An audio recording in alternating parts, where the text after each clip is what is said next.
name's Chris Michael, and I'm a first-year MFA here at USC. Tonight I have the pleasure of introducing our guest speaker, Nayland Blake, who's an artist, writer, educator, and curator that has been a significant force in the art world for over 3 decades. He's currently the chair of the ICP BARD MFA in Advanced Photographic Studies at the International Center for Photography in New York.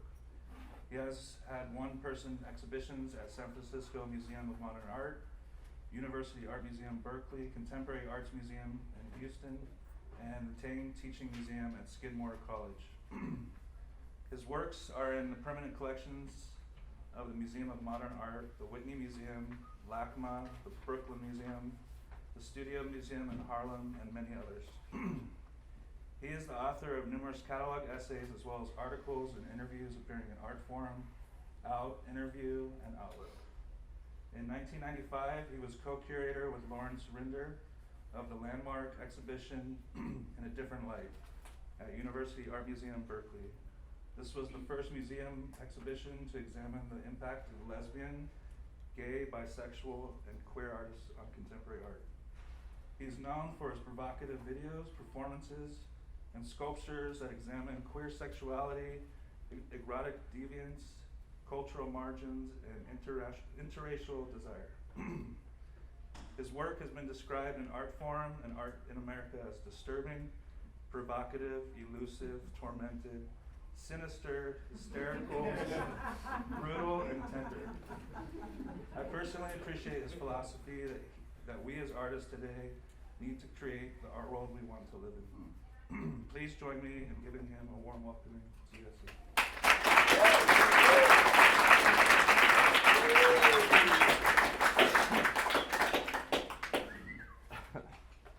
Thanks.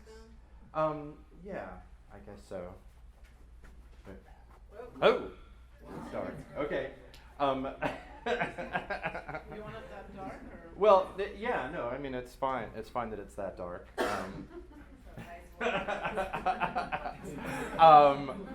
Just as we're getting started, thank you for that introduction.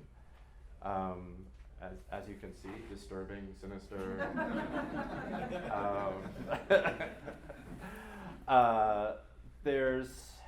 Oh my gosh. Well, thank you for having me out. It's been, I don't know if I've ever done a slide lecture in Los Angeles, which seems kind of crazy to me, considering I have a fairly long history with the city. But first time for everything. Just quickly to give y'all a sense of how I like to do these things, I'm going to show you all a lot of pictures, and we're going to go way, way back. Bring it up to the present. But basically what I like to do is show you all a lot of stuff so then we can kind of make some sense of it later on and hopefully leave some time for discussion at the end and questions at the end. So one thing that I do say to folks is, like, in doing this, since I'm moving through things kind of rapidly, if you have a question about something that's sort of like a quick question like how big is that, or when did you make that, or what is that made out of, or something like that, feel free to ask that while the thing is up. If it's a longer question, like, what were you thinking of when you made that, or what were you thinking of when you made that, or like, why are we born to suffer and die? I think, like, kind of hold those questions until later on when we can hopefully address them. It's always really interesting for me to do this, to have the opportunity to do this process, and to all you young artists in the room, I recommend practicing it. Partially because and one of the reasons why I show a lot of stuff is I just dump, it's like when you're actually looking at everything that you've ended up making, and you sort of run through it quickly, it often has a very different shape than what you think it has when you're deep in a particular piece.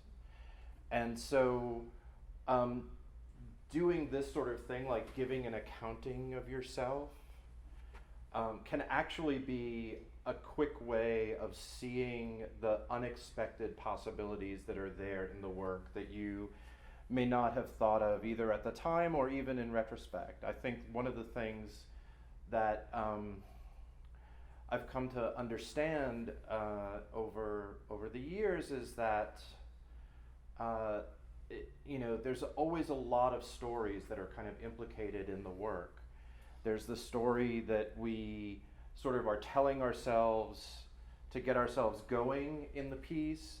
There's the thing that we think that we're doing, and then there's the thing that we actually do. And then there's the life that the piece has in the years after we've stopped touching it. And all of those stories are flexible and kind of open to interpretation. And that it's important to be able to reinvestigate that stuff and sort of find out about it. So, in the spirit of going way back, to basically give you a quick capsule biography, I was born in New York, in New York Hospital, and grew up in Manhattan in the 60s and 70s. And around high school, I met up with a batch of friends, and we all became sort of like art nerds. We were irritating, like, avant-garde nerds, right? It wasn't enough that we like listened to jazz, but we would only listen to like stuff from like jazz loft concerts or Sun Ra, things like that. And we would go around to, museums and art events in the city a lot. And certainly for me, in the mid-70s, there were two places of sort of exploration and possibility that were exciting to me and gave me a kind of idea about the possible life that I could lead as an artist. One was the Times Square area, and the other was downtown in Soho, in the beginnings of the sort of New York Soho scene, and the fact that you could kind of be around those places, and the rules were super flexible, and there was an opportunity to sort of make up your own version of what was important. And that was a really formative experience for me. And I think one of the things that's happened in the intervening decades, almost half a century at this point, is that there have been a lot of people really eager to write rules into those situations. And I think that's, something to examine and hopefully break down. So, high school art nerd, but eventually got very interested in film and sort of avant-garde film, as we called it at the time, as was the custom at the time. And so when it came time to go to college, I went to Bard, which at the time had a very strong sort of independent film department, and also was kind of a stealth art school because it's 2 hours north of Manhattan, and they could basically hire practicing artists. People could come up there and have decent work, and we could get pretty much anybody that we wanted to in for a lecture like this.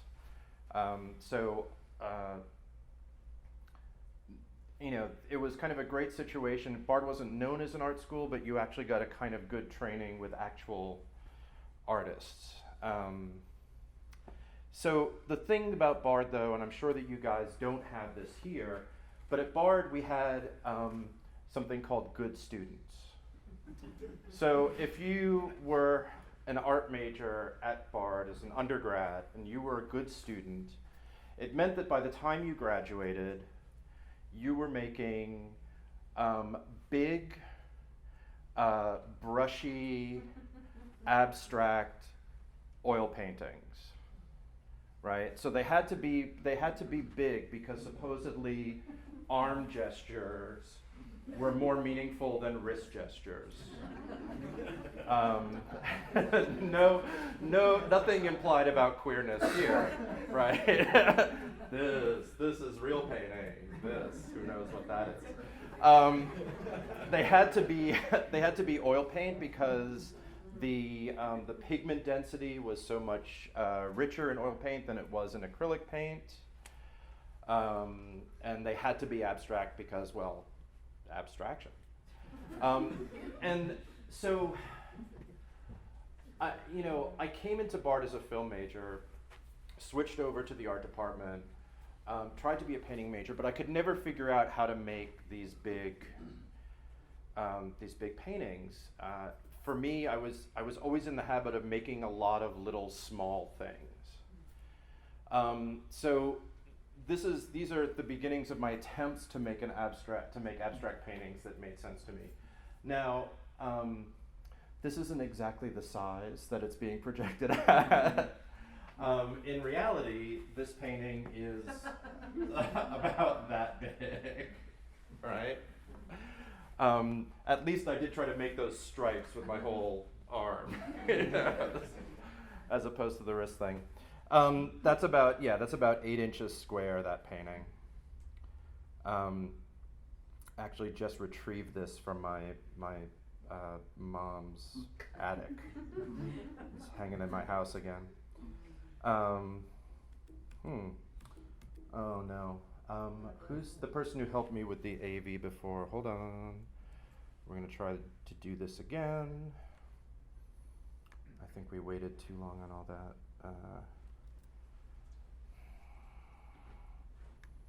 Let's see how we do here.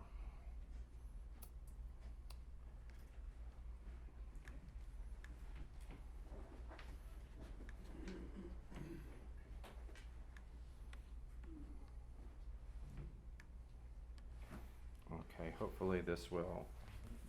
Okay. So another one of these, and this one again is about like 8 inches by 10 inches. You can see how one of my big problems was that I had a really hard time seeing paintings not as objects. So as you can see, like immediately I'm sort of like turning this into more of an object. There's paint around the edges of it. So then those kind of turn into this. This is toilet paper with Roplex, which is an acrylic binding agent, and then acrylic paint into it. Again, it's like 8 by 10 inches, right? Okay. So what happened with these is that eventually, finally, I was able to get these big, but I was basically rolling up this toilet paper, easy to find for free or on a college campus, right? Sticking it onto these supports and spray painting it. I worked on a batch of these things all through the winter at Bard, and Bard didn't have anything like a spraying room or ventilation or a spray hood. And I just remember like coming out of my studio after having worked on a bunch of these and being like, these are incredible. And then I'm like, I'm the best artist ever. And coughing into like a handkerchief and then seeing like, my candy flaked snot and realizing that maybe I wasn't such a great artist after all. So, I went back and forth about making these things, and it went on and on. Finally, I figured out, I had 2 experiences. Now, at this point, we're talking about like 1980. two experiences that allowed me to refigure out how it was that I was going to go about making work. The first was a slide lecture like this by the artist Judy Pfaff, who was basically sort of pioneering the idea of installation at that point. And I sort of saw, she showed a big batch of her work and the work she was making. It made a lot of sense to me. There was a big show at the Whitney Museum by the artist Jonathan Borofsky. And then there was in 1980, maybe 81, something called the Times Square Show, which was an exhibition put on by a group named called Collab, which is an artist cooperative based in New York. They put on a show in a disused building in the middle of Times Square on 41st between 7th and Broadway. It was a former sort of massage parlor. And that summer I was living not that far from there. I went over to see this show that people were sort of talking about. And it was basically a 4-story building crammed in every crevice with art, unlabeled. So there was a sort of map that you could get at the ground floor where you could figure out who had made what, but that was not so exciting to me. Like, it was being in this overwhelming environment of all of these different voices and all of this sort of exciting stuff that in a way, on the inside of the space, matched the visual excitement of the outside of New York City streets.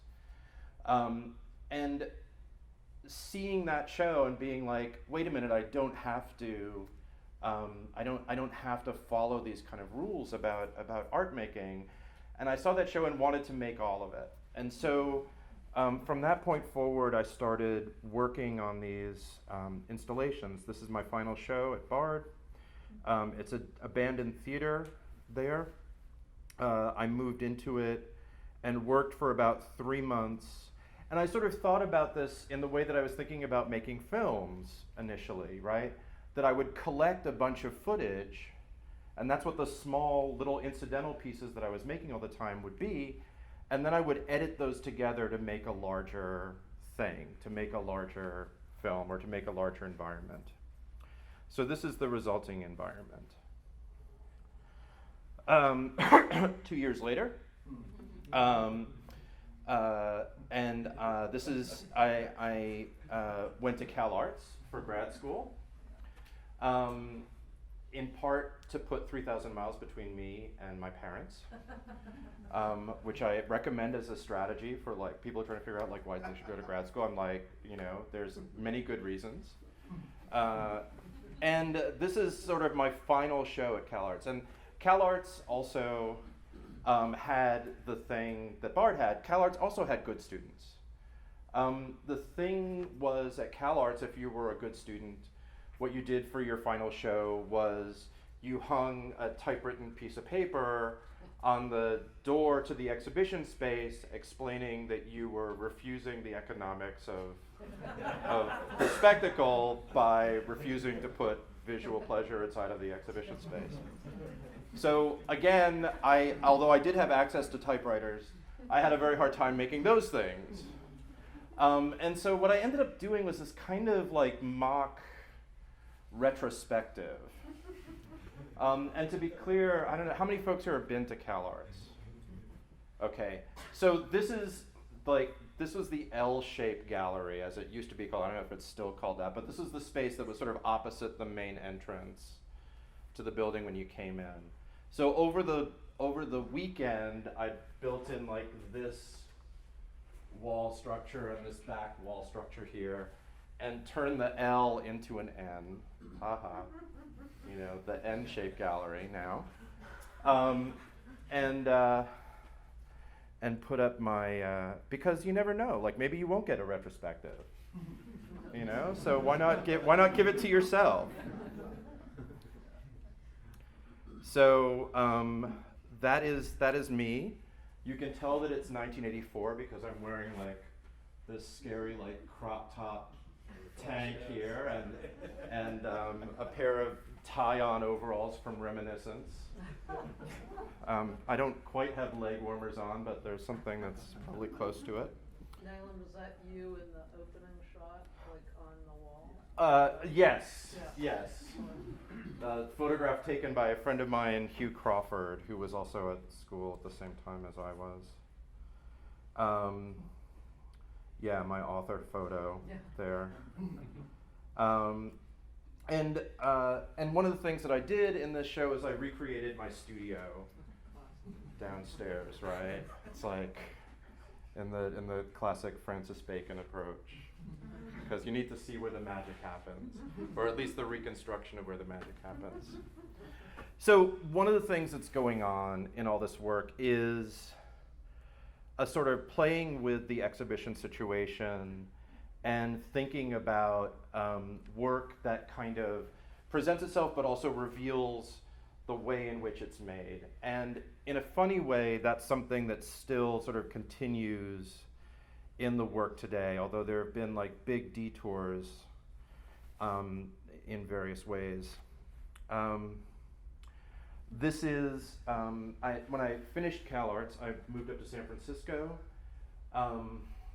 And after living there for a year, was invited to be at a show, in a show at a place called New Langton Arts. It's a nonprofit organization run, started by artists. So this was sort of my first public show, and I was trying to figure out what to do, and I ended up doing this, which I'm going to go through this quickly, but I got done with this show and was immensely dissatisfied with it for two reasons. One, as you can see, all of this stuff, like you went around one side of this wall into the space, and there was all this stuff, and then you came out on the other side, and on the other side, these were all like drawings and notes that I had made in preparation to making the show. And so you were in this sort of chaotic environment, and then you came out and you could start to decode the various bits of it and see what it was that made it up. The things that were dissatisfying to me about the show were twofold. One, the individual elements were so sort of thrown together that they didn't really have any visual life aside from the installation. So I got done, I took the piece down, and there was kind of nothing to show for it. And secondly, this idea that you would have something that would kind of explain the experience that you just had felt to me just like kind of me running after the viewer and being like, did you get it? There's this. Like, it looks like it's all just garbage that I threw in there, but actually there's a whole backstory that's going on with it, and you can figure it all out. Like, just read all of this. It seemed to me like I needed to give myself some new rules for how I was going to work. So I decided, and the other thing about this is that this is, a good 3 years after the final show at Bard.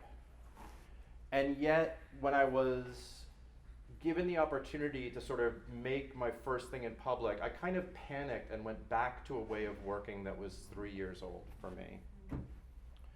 And so, so the idea was I was going to change up how I worked, and I was going to give myself some rules. The rules were, one, things had to be self-contained objects, that they were no longer going to be like individual shots in this larger thing. Secondly, that they had to have a kind of sustained visual presence that I was going to be willing to look at for longer. So that led to this group of objects. And basically what these are amended found objects. So now we're talking about like 1986.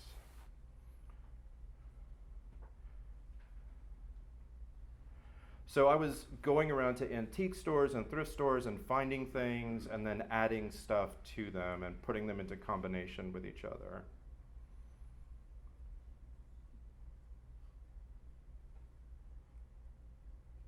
A piece called Lapdog. a piece called Correction.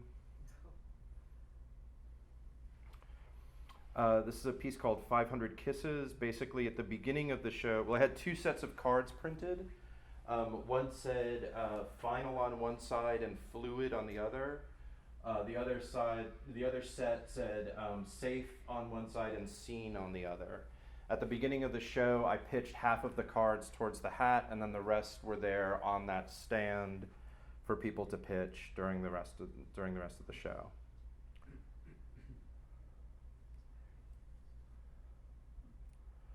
So, again, got done with that body of work, and then some additional dissatisfaction.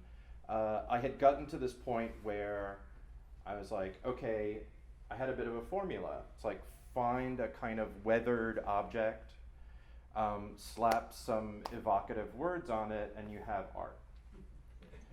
And I started to do something which I try to do still, which is I try to interrogate the successes in the work. So when there's something that's happening in the work that feels like a success, if you do not interrogate it, eventually it becomes a crutch, right? So one of the things, what I try to do is do some work that does not rely on that mechanism, on that success, and then do some things that investigate it directly. So this next batch of work, I was like, okay, for one thing, when we encounter objects, we encounter them through language. So you don't need me to put a sign on something for you to have a word in your mind about it, right? So that led to this batch of work where it was about having a kind of direct confrontation with various substances. So this is water, wine, vinegar, piss. A piece called After Veronica. These are men's handkerchiefs that are stained with a variety of substances. So sweat, blood, tears, semen, carbon, oil, and then they're kind of flattened out and tagged and mounted in these frames. I then sort of was like, okay, I'm going to take the words and just work with them directly, right? I always thought this was a good thing for a painting to say.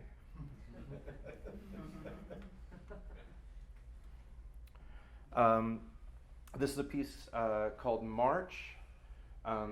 Basically, and again, it sort of points to something else that's been an ongoing thing in the way that I work, is trying to do things on a daily basis. So this is 1987.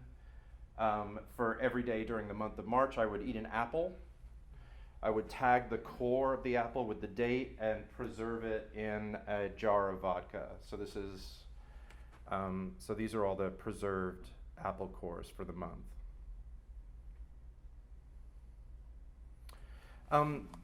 I then started to get interested in the idea of like, okay, what if I gave you all of the stuff that you needed to perform an action without necessarily spelling out the action? So there are all these sort of kit pieces. This is sort of a bad slide. It says, don't waste it.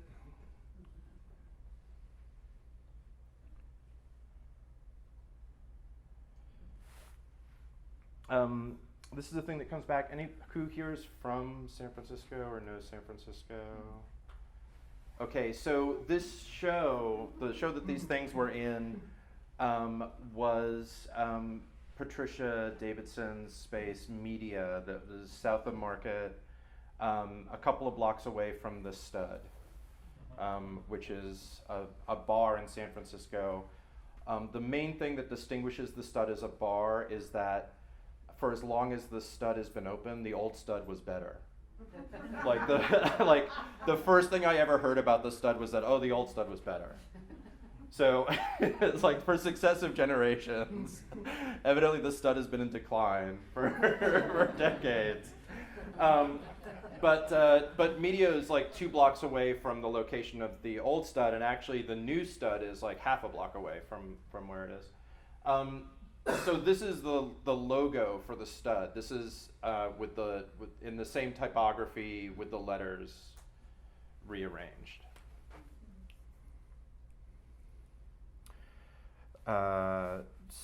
Couple of things from a series of stereopticon slides.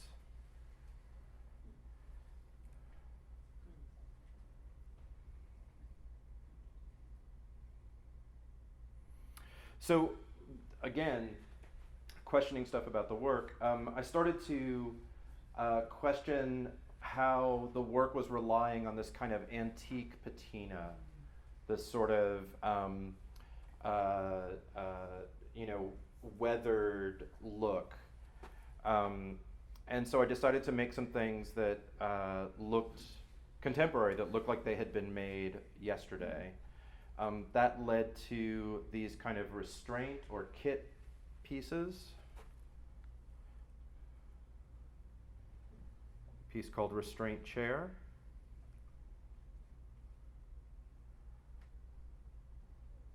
A piece called Hog Tie. Flush. And then for the text pieces, instead of having them on these sort of lush panels, I started silk screening them on these chalkboards. So this is a piece that has two different translations of the same passage from Leopold von Sacher-Masoch's Venus in Furs.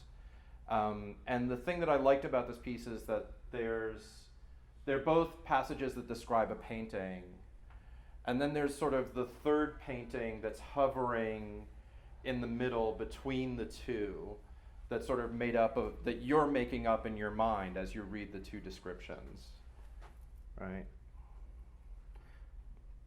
So that to me is something that also is important in the work, is actually giving you something to do, giving you a place to kind of enter into it and operate with it, which is different than saying there's something that you have to get. This is a piece called The Many Faces of Addiction from a flyer that I found on the street in San Francisco.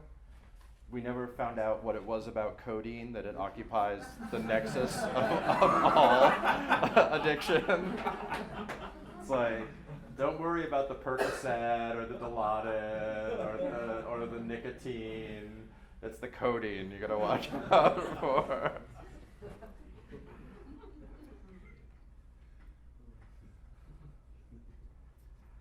Oscar Wilde's initials.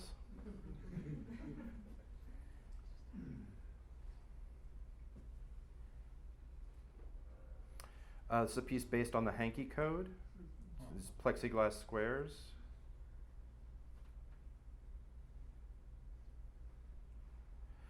So there was that thing about making stuff that was no longer relying on that kind of antique idea. And then at the same time, I wanted to focus on a specific, I wanted to take that sort of idea of pastness and focus on a specific historical moment. So this led to part of a series of installations that I've done over the years that are my reactions to particular texts. So this is called the Philosopher Suite. It's at the University Art Museum in Berkeley.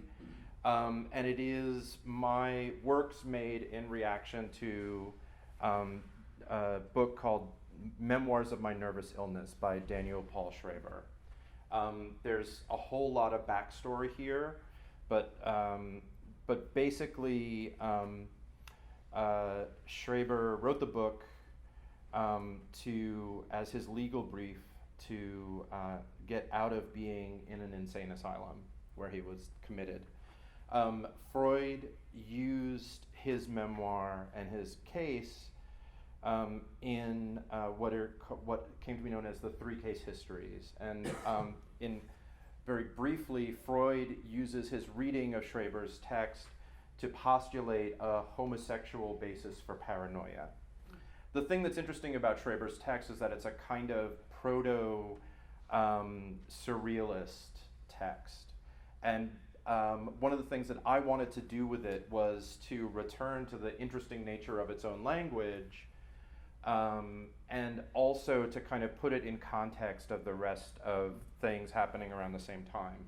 So the work that you see along the wall here are works from the museum's collection that are contemporaneous with Schreber's writing. The things that look like wall labels are paragraphs from Schreber's writing. On this wall is a diagram on glass shelves of his sort of cosmology. On this wall, this is a reproduction of the bathroom mirror in the men's room at the art museum. And then silk screened on the actual mirrors in the bathrooms were sections of Schreber's text.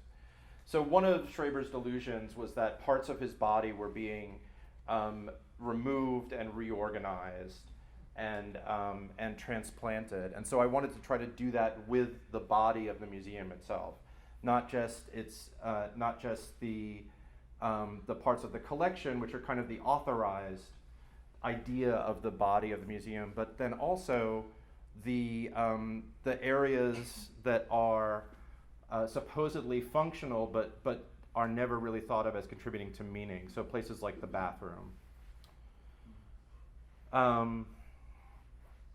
So again, this is that same year. Now we're talking about like 1989 or so.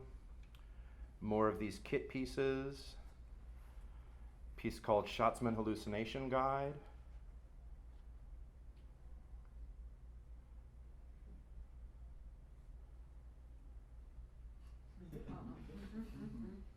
The entire Scum Manifesto.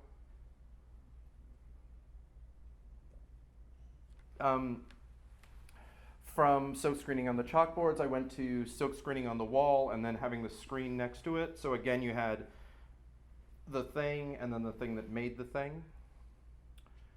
A drag project for San Francisco Art Museum.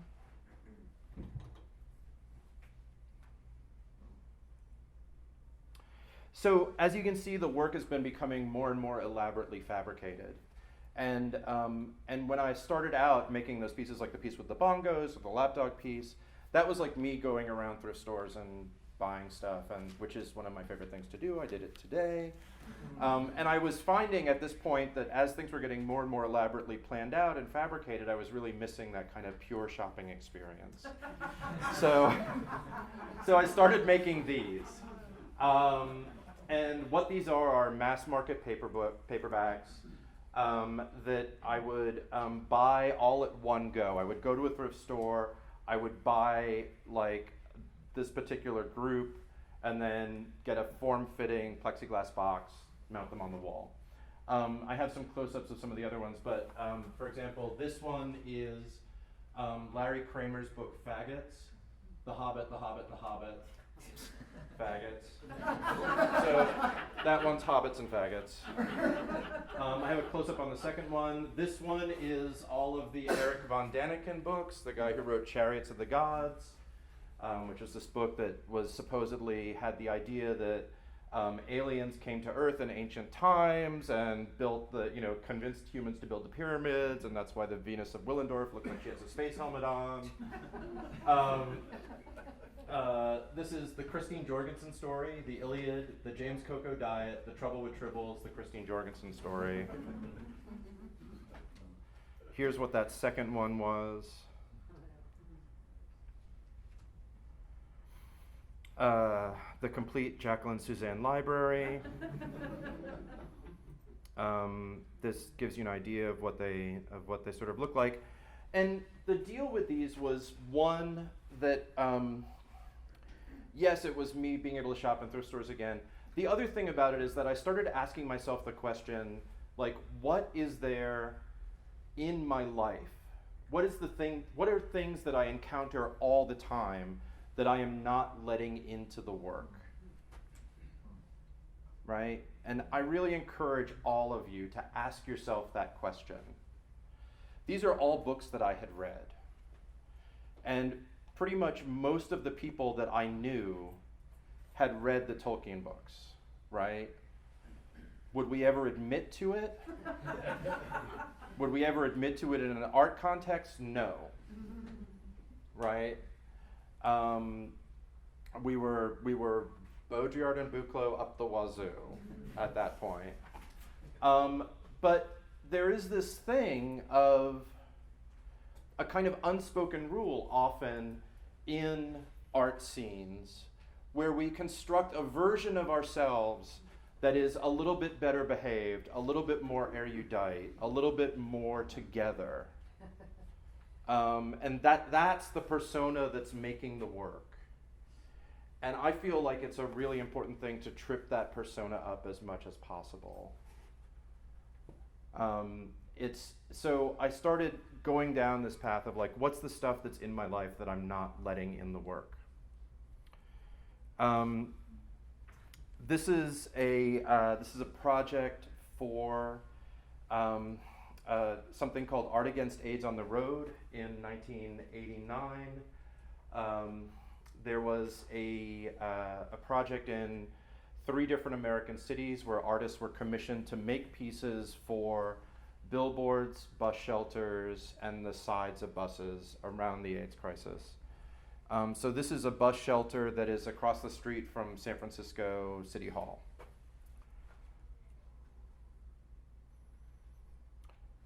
Piece made as a sort of benefit piece called Every 12 Minutes.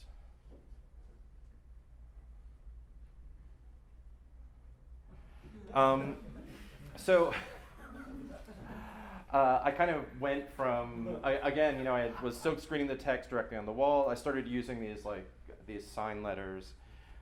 This is from 1990, my first solo exhibition in New York at a place called Petersburg Gallery. I was told that at one point David Lee Roth's family came in and were super excited that he was having a show. And then super disappointed that he wasn't. So I'm sorry, Diamond Dave.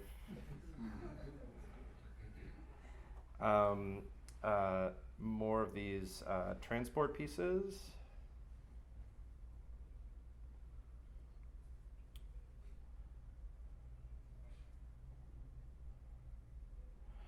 So at the same time as working on these, as working on these sort of leather and chrome restraint pieces, I also made some canvas restraints, more sort of medical restraints. This is a little bit hard to gauge. It's about 7 feet tall, and that's about 10 feet by 10 feet.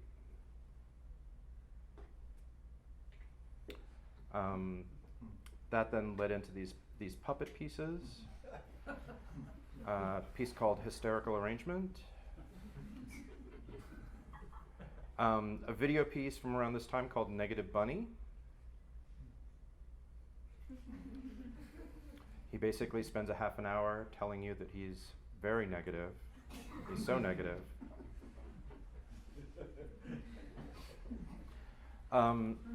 1991, a piece called Magic. This is Wayland Flowers' puppet Madam, in this kind of traveling case that I built for her. So you can see there was all this sort of stainless steel stuff, and this kind of industrial look to a lot of things. I decided I wanted to make some stuff that had a really different tone to it. These are pieces called Bouquet Pieces. They are bent willow letters and artificial flowers. Each one of them is a word. So this is poof, rim. Again, going back to this thing, what's the things around me in my life that I'm not letting into the work? This is a piece called The 70s Actual Size Mix. It is one record from my record collection for each year from 1969 to 1980.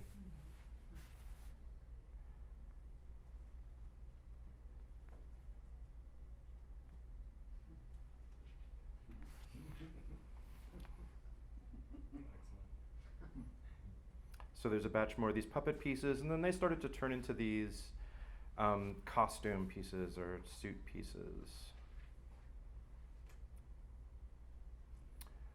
This is from 1992. A piece called Arena. So this is 93.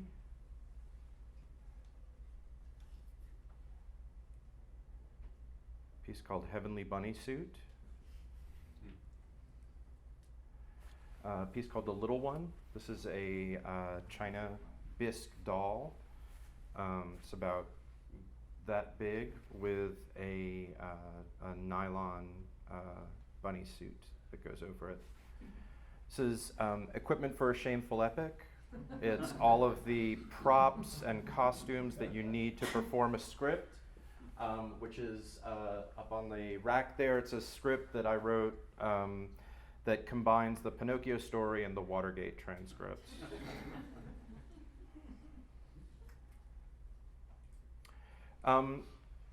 A piece from a show in San Francisco where the idea for the show was that I would exhibit all of the stuff that was necessary to make the piece. So taking these kit pieces that I had before and just putting all of the stuff that would make the work into the show initially, and then you could order stuff from a catalog during the run of the show. And as stuff was ordered, I would make it and then put it in the space. In this piece, basically, if you ordered it, you would get an hour of my time in this bunny suit, wearing this blindfold and gag, chained into this sort of bower here. And there's a timer that we use to time the hour. And basically, we'd videotape the hour. So you would get, you were guaranteed that you got the hour of my time. Reversible bunny suit.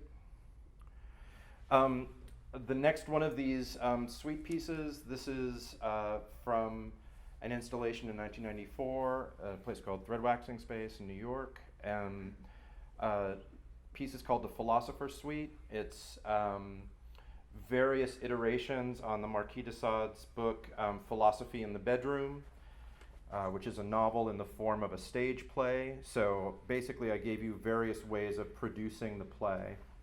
And during the run of the show, I set up a kind of impromptu workspace studio in the corner. So again, you had this thing where stuff was being produced at the same time that the show was going on. This is the stage for the marionette production. These are some of the marionettes.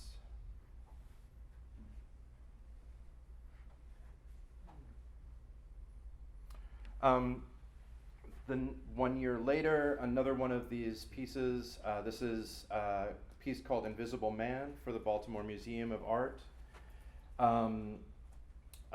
It was looking at two different texts, the play and movie Harvey, and Ralph Ellison's book Invisible Man, both of them from the 40s. What happened in this installation is that, again, wearing this kind of bunny suit that you see here, and with a kind of kit on my back, I picked out objects that were on display in the museum that were representative of whiteness or blackness, went around, drew those objects, and then turned the drawings into surrogates, these things that you see here that are then mounted in this altar structure here in the installation. We recorded my activity on the security cameras from the museum, and so that's what's playing on these video monitors.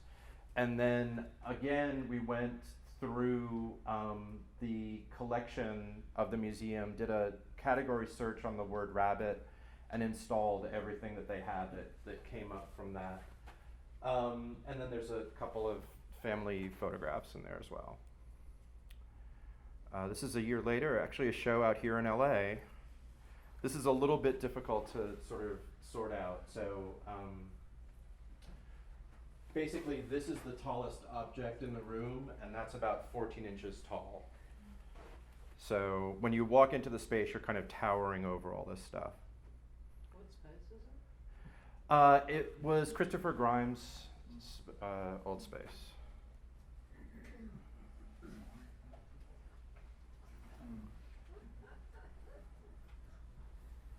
A piece called Ritualized Satanic Abuse.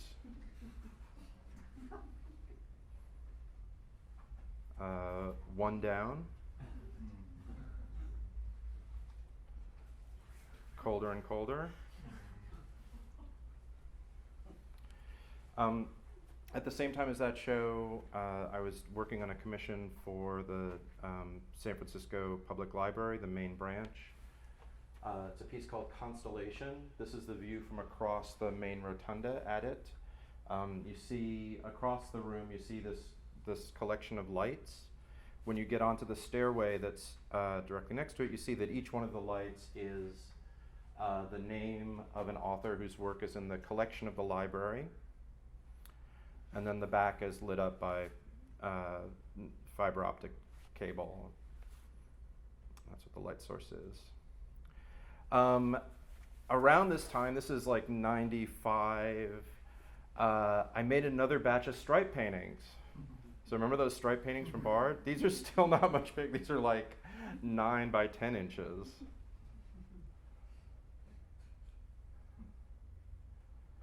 I will tell you that this was the most controversial show I ever put up in San Francisco. I had people taking me to task for why I was making fun of painting. It's like, I just wanted to make good paintings. This is a year later, again in Los Angeles, a piece called Hair Hole.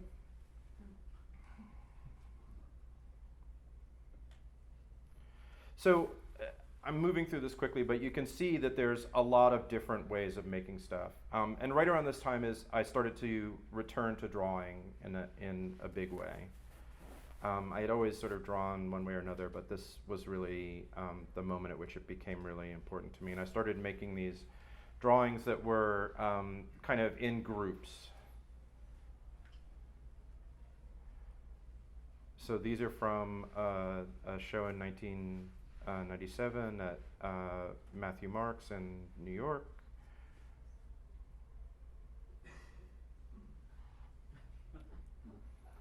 This is currently on view at the Matthew Mark's Gallery here in LA. If you guys want to go see it in person.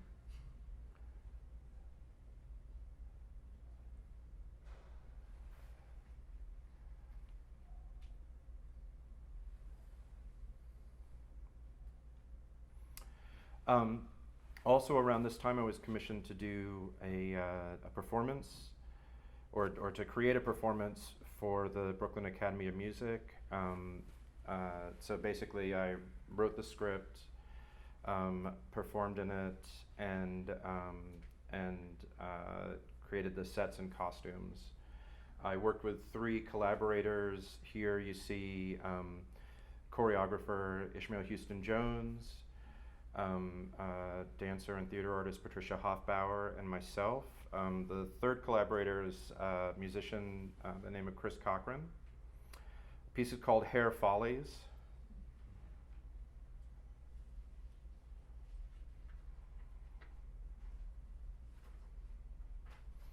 To go back to the piece a day thing, this is a show where the idea of the show is that I would make a piece a day for the month of April. A show called April Hair. So I'm going to show you just a couple of things from that. This is the first piece in the show. It's called Clown White Target. Double Surrender. Erased Space Jam Bootleg. Gray Rabbit Made as Tall as Me by Stretching Its Neck. Shit Molding Kit. The last piece in the show, I'm not going to show you all 30. You can thank me later. There's the last piece in the show, Burnt Cork Target. A couple of years later, this is a piece called Feeder 2. Steel and gingerbread, about 7 feet by 7 feet by 10 feet. That was shown with this video called Gorge. This video evolved into a performance that I've done a number of times. Basically what happens in this video is it's a 1 hour long static shot. During the course of the hour, I'm fed a variety of foods by this man. In the performance, we basically set up a table with a bunch of food. I'm seated in front of it, and over the course of the hour, I will eat whatever the audience feeds me. And that reminds me, actually, I should say something about the, there were the book pieces in the plexiglass. What ended up happening with those is that I stopped making the book pieces, but I would just go into thrift stores and kind of rearrange their paperback book section. So the pieces just sort of, like, as people then bought books, like, the piece would sort of disappear, and the pieces were just basically for whoever came after me and looked at the book section. So here's a performance of Gorge from about 8 years ago.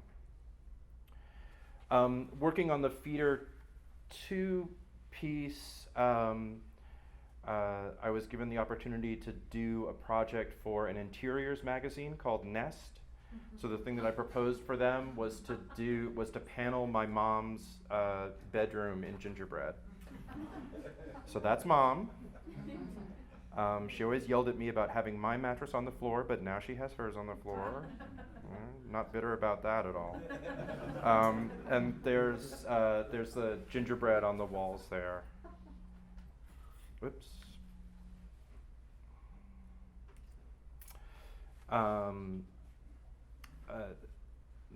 Piece from, this must be 2000, called Steel Cage Match. Piece called Wrong Banyan. Around this time I made some very large charcoal drawings.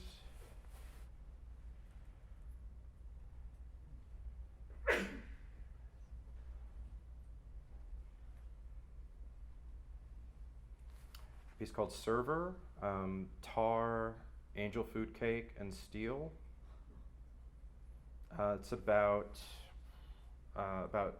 11 feet tall.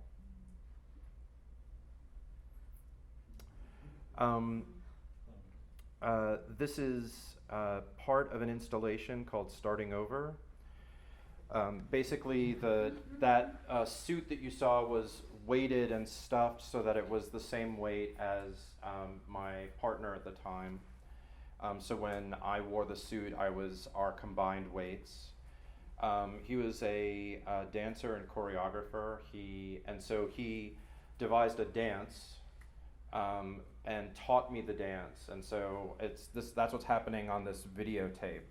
I'm being taught the dance, and I am doing it until I can no longer sort of physically support the weight. Was it really hot inside? Yeah. Yes, I was schwitzing. A little bit later, this is a project, this is a piece called Ruins of a Sensibility. It is my vinyl record collection. Every time that this is exhibited, there's this DJ setup. People can come in and DJ with my records. On the back wall is a painting. It's basically my first memory. It's a painting that I made with my father when I was 4.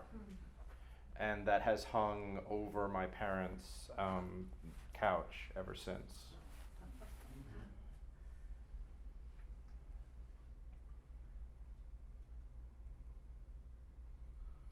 A video collaboration with A.A. Bronson.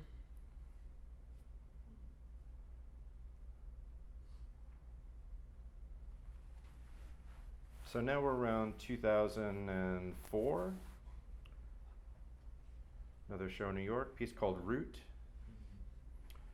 Triple Surrender. These are 3 white-on-white Confederate flags.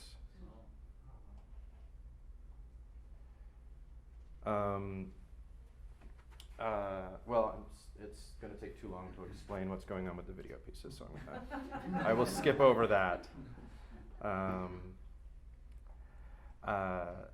Piece called The Big One. You remember the little one, right, with the little doll? So this is like a 16-foot long bunny suit. These little kid-sized bunny suits are made up out of t-shirts from the thrift store, sewn together. A piece called Failed Utopias. We decided to make a gorge lunchbox. And here's just a quick selection of some of these drawings. A piece called Endless Comfort. So right now we're talking, this is around 2005, and this is sort of a series of pieces that were made in the wake of the sort of unexpected death of the person who had been my partner. The person I was telling you about was the choreographer. We had broken up and weren't living together anymore, but then he very abruptly died. And so this is some work that was made in the wake of that.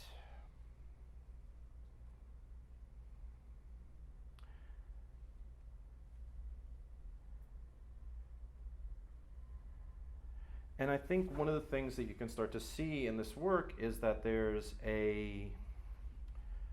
in a way, the things that are, the way that images are being put together in the drawings are starting to bleed over into the way that I'm putting objects together. It's a little bit more improvisatory. At the same time that I was working on those pieces, I also started doing this thing where, that I still do to a certain extent, where I will find a piece of garbage on the street, draw something on it,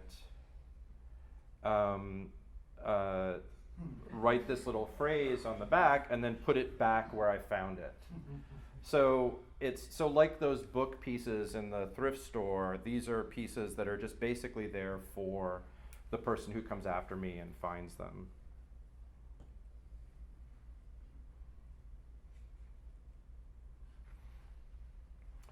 One of the interesting things about doing graffiti on garbage is that no one stops you. Even though a lot of people sort of feel like they should, right? Again, to go back to this daily thing, I was doing, again, I was sort of working on something every day. This is a necklace made up of things that I picked up on my block while I was walking my dog every day. So this is 31 objects for the month of October. This is a project for visual aids in New York. It's a sticker project to kind of commemorate places where you had romantic encounters of one way or another, and so you write the date on there and then stick it up.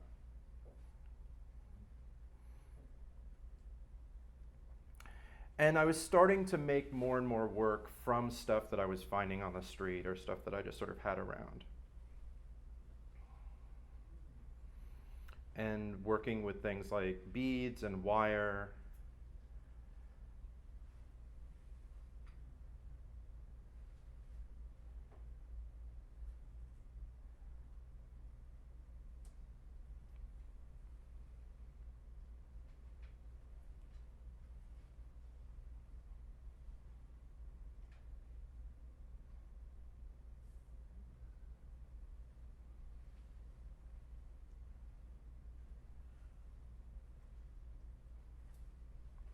And there's a way that making this stuff has continued up till now. This is a show in San Francisco, and it sort of marked a new way of working for me, which is that for the past, I would say, 4 or 5 shows that I've done, I have basically brought materials to the space where I'm going to have the show, and then made the show in the installation week, right? So they are made in an improvisatory way. I have certain ideas of things that I want to include, but the final configuration of all the pieces is made on the spot. Not at all nerve-wracking for people who have given me shows, who have learned to trust me at this point that something is going to occur by the end of it. So this is a series from called Sterling Improvisations from a show in San Francisco in 2011.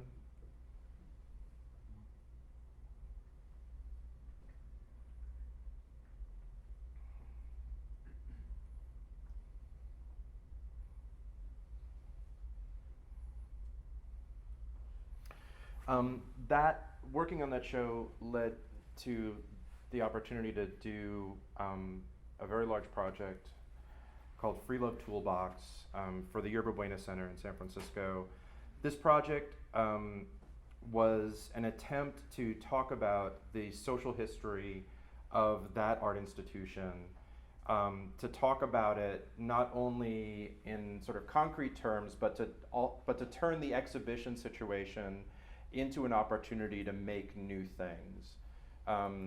And I will not go too far into the backstory of Yerba Buena, but one of the main things about it is that it is part of the Moscone Center South of Market Development Plan, a plan that emerged in post-World War II San Francisco to convert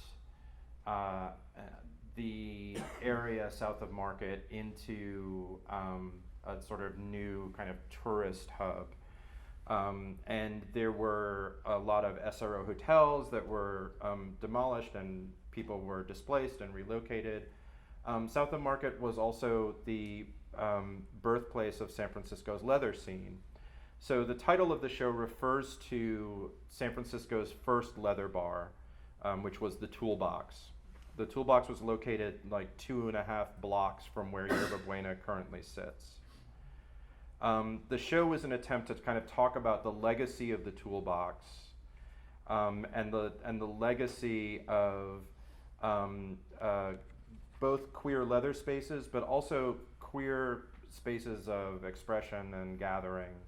So it looked at two different eras, sort of the 60s gay liberation era, and then the early 90s queer punk era. And during the run of the show, we had symposiums and lectures on the history of the leather scene in San Francisco. We had panels on the queer punk and hardcore scene.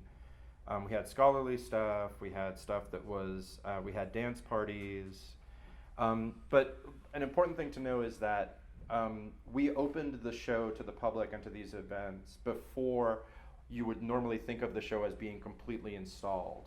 And halfway during the run of the show, I came back and reconfigured the space. So in a weird way, we're all the way back to the stuff that was going on at BART, like these sort of environments, but also back to that sense of the Times Square show for me, that idea of this environment that was full of all these activities. This banner is a reproduction of the mural that was on the wall in the Toolbox. It's important because it was featured in Life magazine in 1962 in an article called Homosexuality in America. It's the first time that a mass market magazine with worldwide distribution had looked at homosexual life. Similarly, it was the first time that Leathermen were ever depicted in such a magazine.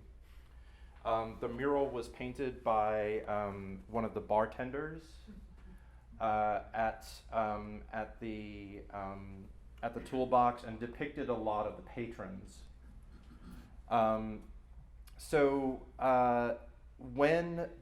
As they were going through and redeveloping the space, The toolbox was torn down in 1964, but the mural, which had been painted on the wall of the adjacent building, remained up. So there was this kind of empty lot with this mural still facing people as they came down the off-ramp of the freeway. One of the things that was really nice is that during the course of the show, a lot of people who were patrons of the toolbox came in. We had this space that was a video recording space where people could, we had a series of questions that were posed to the audience so that people could like record their answer to these questions. We had, let's see, I'm sorry, I'm gonna just, whoops, whoa, that's nice. How about that? So back to this wall, let's see, I can do that again. So this wall initially started out pretty blank. We left this wall with instructions for people to leave things that to them represented freedom on this wall. So by the end of the show, they were filled with all this stuff. We had the record collection piece with the DJ setup and also a live stream, so that people were providing music for the folks who were viewing the show, but then also you could tune in and listen from anywhere. As I said, we had the space open during the installation of the show. This is the back entrance to Yerba Buena, so that was the entrance that we made everybody use. Over the course of the show, it gathered a lot of graffiti. So one of the things that we did in the show is we had these sort of scholarly lectures. This is an evening where the first half was a lecture on leather history and representation, and then the second half was a performance by myself and my collaborator Lolita Wolf.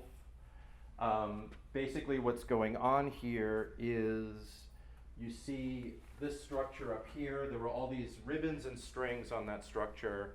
I came out and Lolita used surgical staples to attach the strings across my arms and back.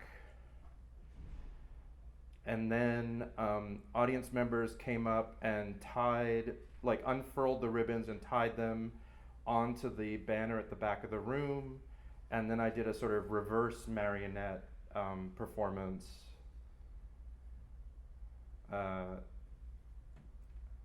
with there. This is a year later, again at Matthew Marks Gallery in New York. Another show made in the same way, in this sort of improvisatory way.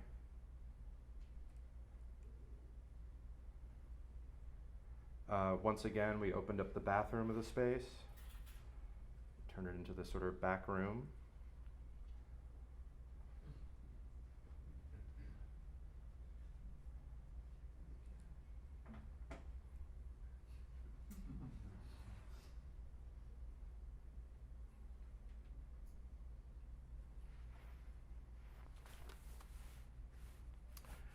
This is a performance called The Residue of a Million Hugs.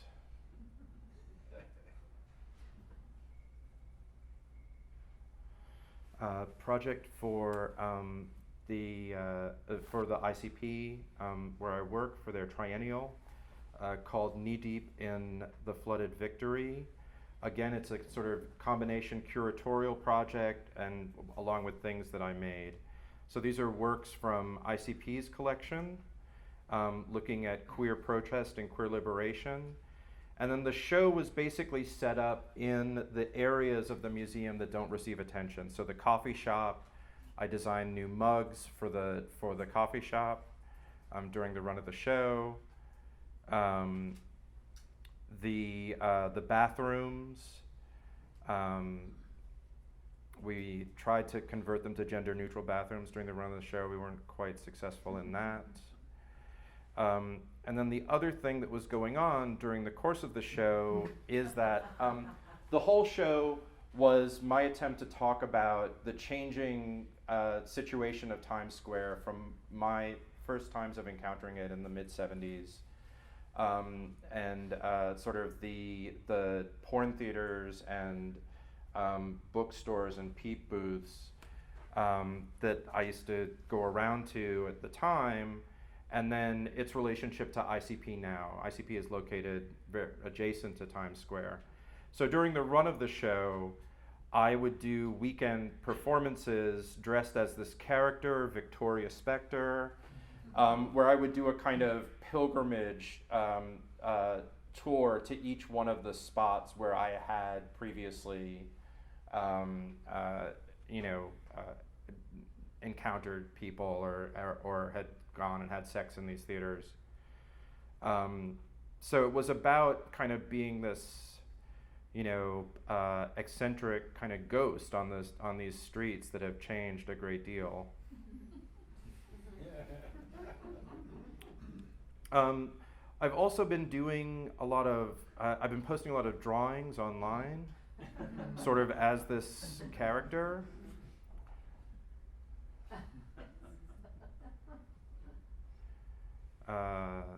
Another recent picture. I'm just gonna go through this quickly. Installation from Chicago, from a couple of years ago.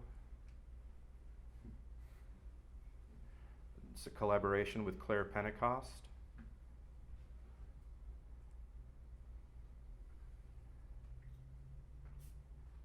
And then a couple of recent pieces. So these drawings have turned into this sort of cartoon that's been published weekly in Hyperallergic. We then decided to make that character into a cuddly toy that you could have on your own. And then this is sort of the last project. It's a collaboration with an artist named Liz Collins. She had done this installation at the Tang Museum that she invited folks into. I'll show you the elements that I brought in. I brought in this sock monkey, this video, this batch of sock animals made out of the same socks as sock monkeys, but not monkeys, and this photograph. Basically, the story of this installation is that the sock monkey was one that I had bought for the partner that Philip Horvitz, I guess I don't know why it's the unnamed partner, my ex Philip, and I was away on a trip. I bought this sock monkey and brought it home. And for those of you in couples, you know how you have like couple culture, like there's a thing that the two of you do with each other that doesn't really translate outside of the couple. So he and I had like a really elaborate backstory for the sock monkey, and we would we would do voices for the sock monkey. We'd do this whole thing back and forth. When we broke up, I got custody of the sock monkey, and yet there was something sort of weird about it because there really wasn't. I couldn't do that with anyone else, right? It didn't make it. Yeah, there's no. I'm not much on advice for relationships, but definitely do not introduce your new partner to the sock monkey that you played with your old. That is not going to go well. Anyway, so I had this sock monkey in the house, and then Philip died, and it became sort of oddly doubly mournful because I realized now there really wasn't anyone else who was ever going to have this sort of connection with it. For the past however many years, I also had this dog, Lehigh, Boston Terrier. And one day I came home and Lehigh had the sock monkey had fallen off of wherever it was, and Lehigh had chewed a big hole in it. And it was the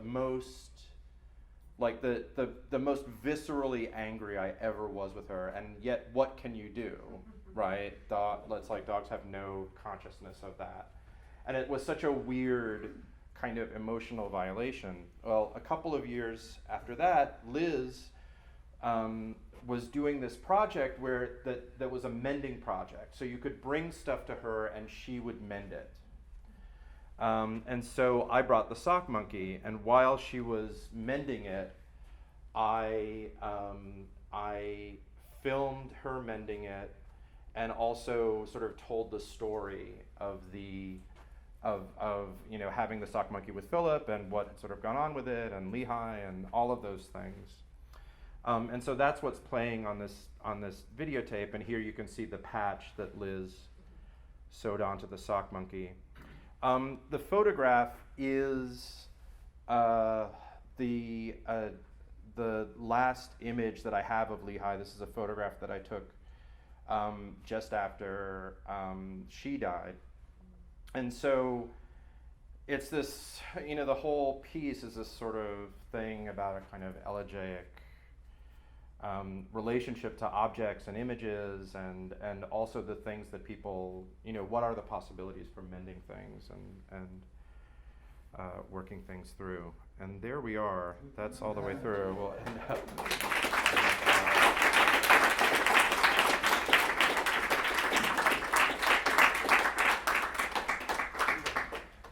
Oh, I know, like 2 a.m. at the bar, right? Oh my God, we're all so much less attractive than we were imagining each other to be.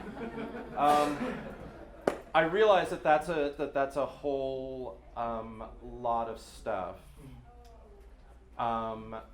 But I would be happy to take questions that folks have. There's a lot that's covered there. I do want to say sort of one thing in summing up, like these last few pieces, the sort of improvisatorily made pieces, and these shows, to me, they are very much me trying to grapple with the idea of what do we do in the present moment? Like, how do we take art institutions and make them serve us again? How do we make them nourish us again? I think so often we go to these places and feel a sense of diminishment. Like we're presented with just an enormous amount of like gloss or glitz or just the weight of these things. And how do we create spaces for each other to find a kind of delight and pleasure? Because ultimately, I think that's the thing that gets us into it. That's the thing that gets us started making stuff. It's like you make a thing and it's magical when you're a kid, you know? And so that's a thing that I'm trying to think about in a very deep way, you know? And I think it's one of the things that is in our current political moment most under assault from many different directions. So there's that. Mm-hmm. Well, I have two questions. One is really simple, what the heck with the bunny? And the other is much more complicated and has to do with your kind of curatorial psychology, which would be, obviously would apply to In a Different Light, one of the great queer shows, but also clearly with your work. And you mentioned how you know, sometimes you actually do bring in other objects, but even the way that you put things together could be said to be motivated by that. Anyway, the bunny first, though. I'm gonna answer the second one first.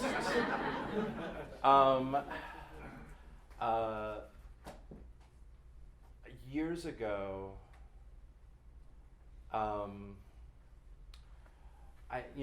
have been very lucky in terms of my life to have encountered people who have really served as I don't know if it's mentors or catalysts, but people who ask you the right questions at the right time. And for me, one of those people is Dirk Daner, who's the director of the Tomo Finland Foundation.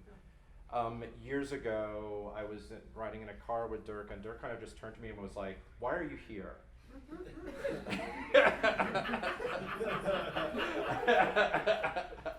And I didn't take it that he thought I had just like gotten in the car, you know.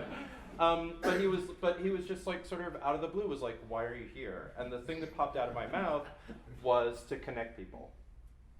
And so, to me, what all of this boils down to is I have a delight in connecting ideas and in connecting people with each other. And I sort of say this to my students. The stuff that I say to them was stuff that was said to me.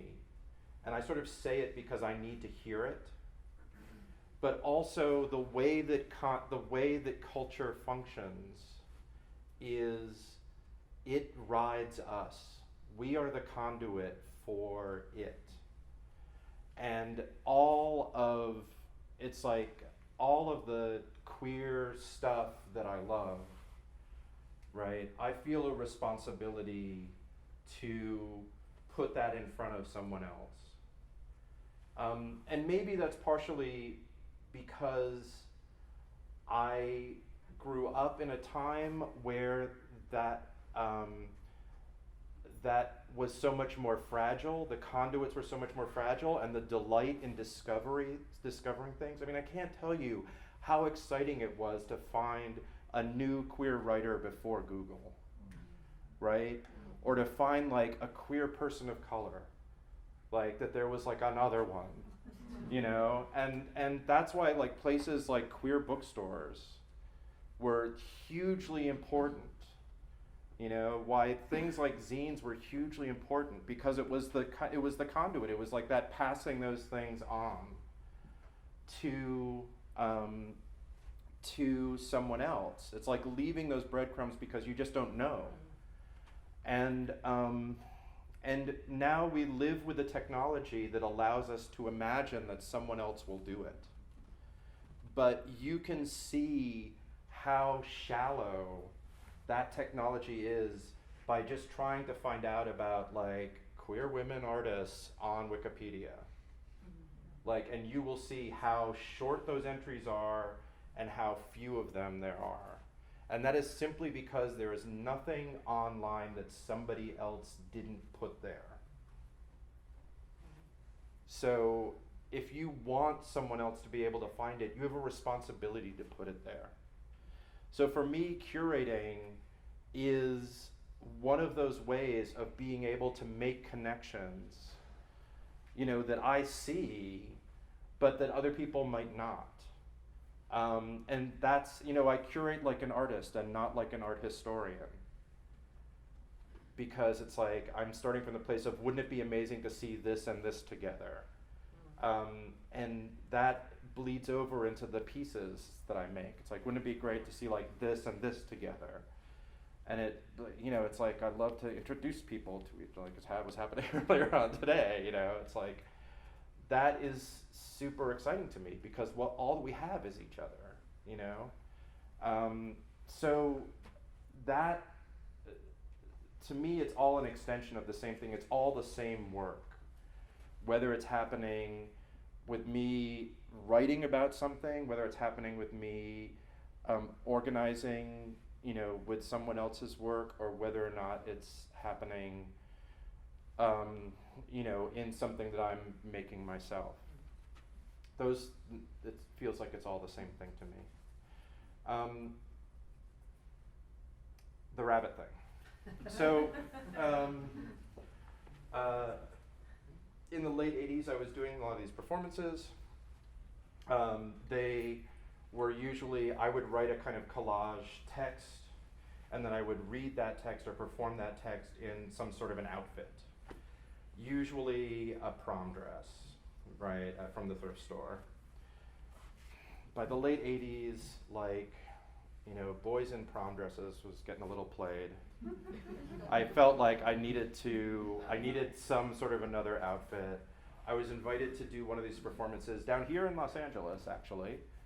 And so I was like, I need some other sort of a costume for this performance. And I was walking, I can't even tell you where it was, I think maybe it was on Hollywood Boulevard, and I passed a sort of magic and costume rental shop, and there was like a big rabbit costume. And I was like, oh great, the piece has got stuff about like witches and magic, and I can wear like the rabbit costume will be like the rabbit pulled out of the hat, blah, blah, blah. So I went in and bought like a rabbit costume and then did the performance. The way that I tend to proceed in my work is that if something pops up in the work, I then start to do some research around that and ask myself, like, why did I pick that? Like, why did that leap out at me? So I started making some work that's sort of about exploring those possibilities. So the first thing that came to mind was like, okay, you know, rabbits are kind of like, what are rabbits known for? They're known for, you know, fucking and shitting, and like, okay, early 90s, like gay men are really presented as being constantly promiscuous and they're having anal sex. So I made a bunch of stuff where it was like the rabbits were kind of analogs for gay men. And then I, again, started asking myself, like, okay, what about my experience with rabbits? Where are they from? And I was thinking about, like, Bugs Bunny, like watching Bugs Bunny cartoons as a kid, and my grandfather reading to me Uncle Wiggily stories and Brer Rabbit stories. And you know, I started looking at that, and the Brer Rabbit stories, written down by Joel Chandler Harris, are actually West African folk tales. So that character, the sort of trickster rabbit, comes to the U.S. With slaves. And I started thinking about like the way that Bugs Bunny is like a gray rabbit, often in drag, kind of moving back and forth across gender lines, but also, you know, playing the banjo and singing songs like Camptown Races and so, you know, songs that were associated in some way with minstrelry, right? So I started making some work that was looking at the way that the rabbit character was moving back and forth across racial lines as well.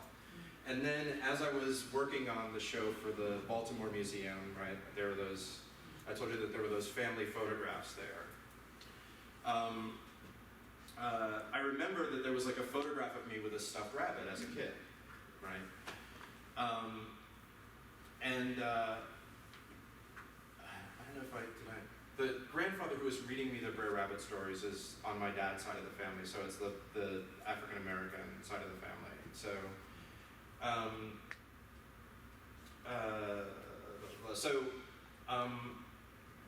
in trying to go back into family pictures and find the picture of me with the stuffed rabbit, I found a picture of me with like 4 years old or 5 years old with a live rabbit.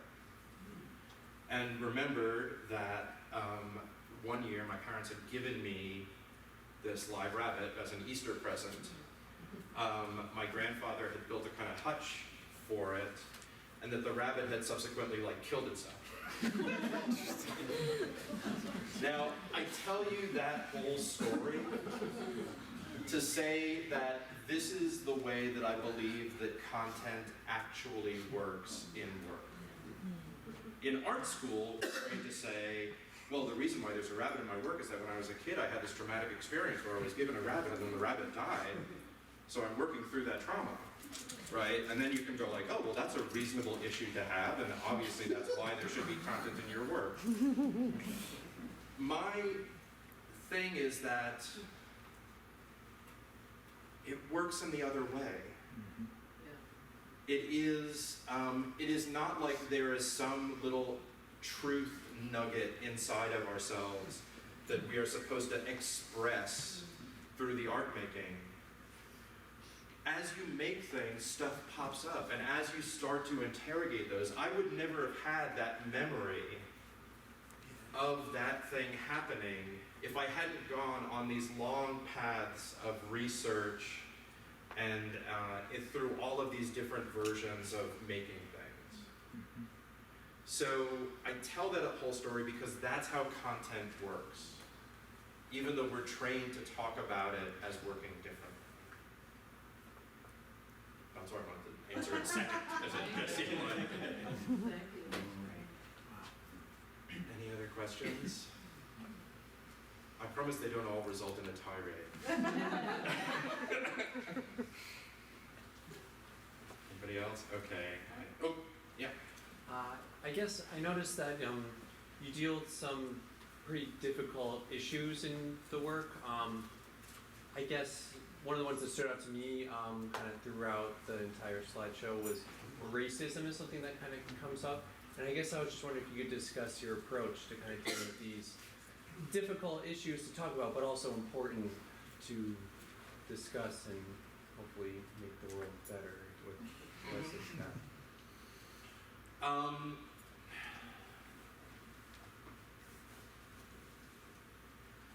I make the work to figure out what I think about race.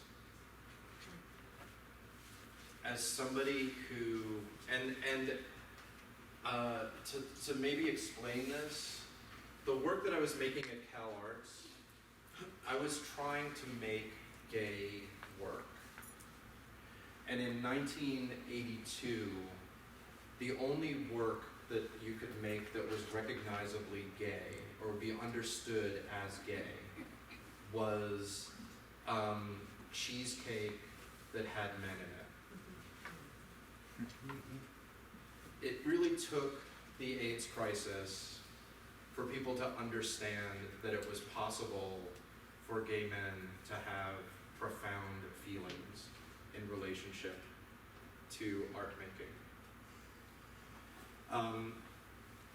I think that when you start from the place of this is what I think about this, and then you try to make the piece that expresses that,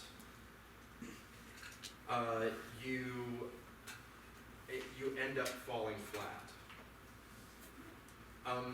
The way that I ended up making gay work, or rethinking gay work, was by going like, okay, let's just say that any work that's made by a person that identifies as gay is gay art.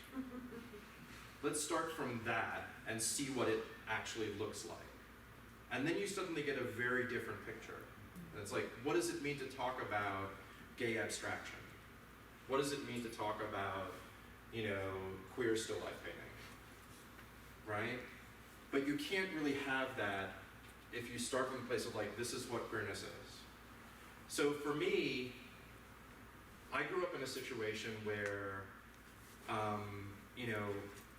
I am, according to the state of New York, I am black. My family it's like there's my black family and my white family are like mingle. At the same time, I was brought up in New York, which has a kind of, very different valence in relation to race. So for me to start to talk about race, I have to look at like, how are the ways that I'm acting on race? Where are my places of racial inadequacy? Where are the places, like, one of the things that, as a person who passes, right, queerness taught me about, like, the problematics of passing in a way that allowed me to then think about, like, what does racial passing mean for me? So it's in trying to excavate the specifics of my experience around it that I actually got to talk about it. And maybe a way that might help you to think about it, and this is something that I encourage people to do, like one of the terms is like, people are like, I don't want to make political art, right? Well, politics is not an ingredient that you can pour into art. It is a lens through which you can talk about art. So if you start from the place of what does it mean to talk about what I make politically, you reveal the assumptions that undergird your the things that you're making in a much clearer way than going like, okay, now I'm going to make something political. Because you already are making something political, right? Any gesture towards meaning that we make in the world has a political dimension, it has a spiritual dimension. It has, a sexual dimension. Those are ways in which we can talk about the work. And that's the thing that's powerful about it, is that over time, we get to talk about everything. But if we don't allow ourselves the freedom of those definitions, we don't get to talk about anything. I think that more and more it's important for us to think about, like, what does it mean for us to do this now in this moment? I had a really interesting conversation with someone earlier today, and in the wake of the election, one of the things that is surprisingly powerful is the handmade. Like, how amazing was it to see all of those signs that people made, right?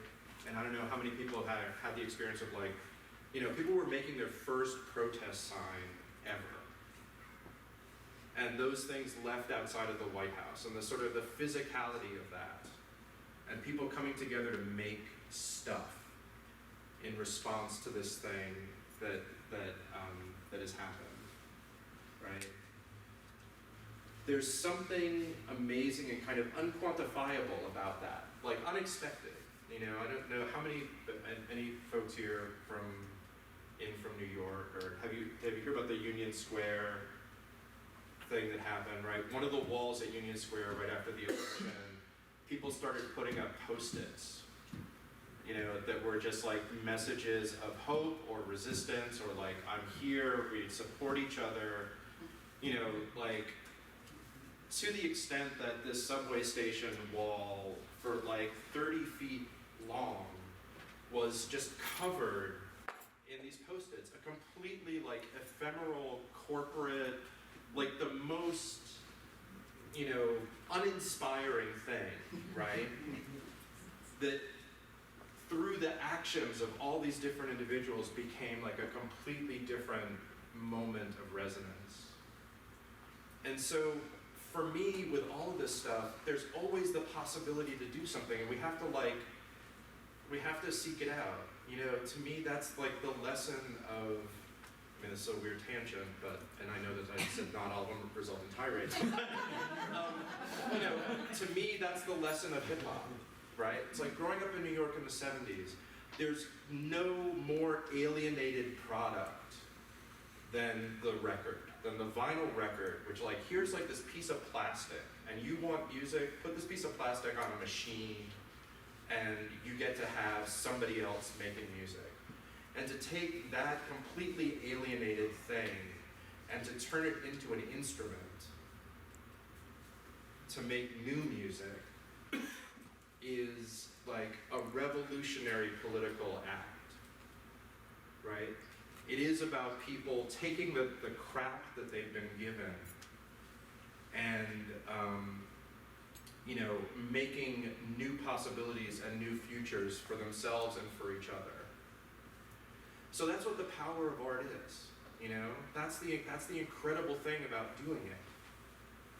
But it also requires of us that we ask, like, where are we standing right now? What's around us? What is the possibilities for connection? And refusing to kind of coast on it, right? There's an entire industry that will tell you that, art, it's a way of getting through life that's actually pretty easy. Like, that's like, you make a bunch of stuff and you live in kind of cool places, and even if the places are totally crappy, like, you have this mindset that allows you to think that they're cool because you get to be an artist. It's like, well, that's none of it, actually. Like, the opportunity to inflect your experience and to carry forward the stuff that was handed to you, the stuff that made you excited when you saw it. That's like a supremely human thing. And it's like it's the part that's joyous about it. So yeah, it's like intense stuff like racism. Racism is not going to be defeated by a painting, but it is going to be shifted by many, many people talking and making and responding and thinking in the instant, like, how can I do this differently? What's the way that I'm being encouraged to relate to the people around me? Is that really just? Is it fair? Is there another way to do it? So, I think that art making is the place that allows us to actually stand and take that breath where it's like, I don't know what's going on. I'm going to investigate it through the making. Thank you for speaking. Wow. Now, buy my time, Jim. No. I want to hear some more tirades, so I'm going to ask you questions. All right. Well, I just was wondering if you could talk a little bit about how the kits function, because you talked about kits, and Yeah. I know that that might mean a lot of different things. And then I was wondering if you could talk a little bit about sort of your relationship to shifting media and how you might, if you've noticed any sort of ways that you particularly do it, or if it's something that's just fully organic, whatever. Okay, second one first. Okay. I have tried to describe myself as a radical formalist in that I believe, use the form that is best suited to the thing. As I say, it's like racism is not going to be defeated by a painting. It's what we learned in the AIDS crisis, right? Making a painting of a person in a room screaming is not going to change drug testing protocols at the CDC. Going down to the CDC and yelling at them is going to change it, right? So that's a formal decision, what you want to get done, be willing to use the form that is appropriate to it. And I guess this touches on something else that I didn't really talk about here, but for the past 10 years, a lot of my performance practice has been gone on in the kink and BDSM communities. And one of the reasons why I think those communities are important is because A, there's a lot of expertise there, but also it is the place where performer and audience are the same people. And all of the discussions about the alienated nature of performance actually fall by the wayside, because here are people who have developed a practice where those things are, people are performing for and with each other. So the kit pieces for me, and I guess actually a lot of this, the other thing I will plug, something else that I'm doing on Thursday, if you get the chance, come down. I am going to be participating in a live recording of a podcast called Why We Listen. The format is that I've picked 3 songs, and I'm going to sort of talk about the meaning of those 3 songs. And the first song I picked was a song from a stage show that I saw when I was 12 and directed by Richard Foreman. And it... When you were 12. Yeah. I mean, that is the crazy fucking... I told you I was an art nerd in New York. Yeah. The crazy thing about growing up in New York, right? I saw this thing. And it, I think, transformed my understanding of what you could do. There was a weird moment where a kind of humiliation was being enacted on stage that was so visceral for me as a kid, and also so amazing that someone could do that. And so, to me, the kits are in a way giving you everything you need to perform the act without me performing it for you. And they're about, I think the thing that is consistent in all of my work is that I try to leave a space for people to physically project themselves into. So the Gorge performance, I'm not really doing much. I'm sitting there and I'm eating what's given to me. It's the audience that makes that space by deciding how they're going to feed me, whether or not they're going to take care of me or not, or, and so that, in all of the work, there is the potential for people to kind of make something. Like, it's about leaving that space for it. And so they tend to be, in terms of the scale of them, it tends to be object scale rather than sculpture scale. It's like sculptures are kind of scaled up a little bit bigger than the objects. Like if you were actually to like measure like these chairs and stuff like that, you were like, they're actually kind of weirdly small. But but to me, that's about providing the space, like almost setting that stage for you to project yourself into. So it all kind of goes back to this, having this experience in theater and being like, wanting that kind of projection and fearing it, and so. And some of these performances you've been doing, have you repeat the piece of the body weight with your partner when you learn to do the dance? Have you done it live or done it after that? Well, I showed you that residue of a Million Hugs piece. Yeah. That suit is actually a kind of bondage, furry suit. It's like when I'm in that, I'm like locked into it and I'm kind of immobilized. And it was made by this guy who had like this whole thing about like, a fetish about being turned into a stuffed animal and like being locked into it. And, so in some ways, yes, not directly that particular piece. I mean, that exists more as like the video, like that was kind of conceived of for the video and hasn't happened as a sort of separate performance, although I've done other stuff with Wade. But when you do that as a way, it doesn't go back to what the piece was about your partner. Right, no. I mean, it feels a little, and I'll tell you, for a while, when I talked about that piece, I would be like, here's the suit, and it's weighed like this, and it's the weight of my partner.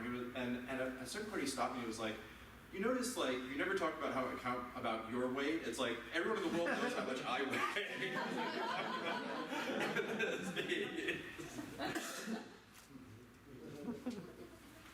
Anyway. You guys, that was a lot. Oh. I just wanted to thank you for one of the most compelling artist talks I've ever heard. And it was also just like pedagogically to signal to the students here, like I learned so much about teaching from you today. And it was just a pleasure to listen to you, and I wanted to say that as a teacher, I feel like I learned a lot from a master teacher. So thank you.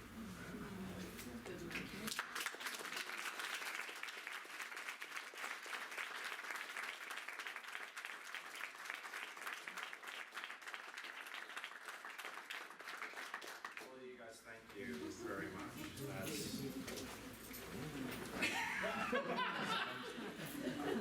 See, now when people would come and speak at Cal Arts, we tried to make them cry, but we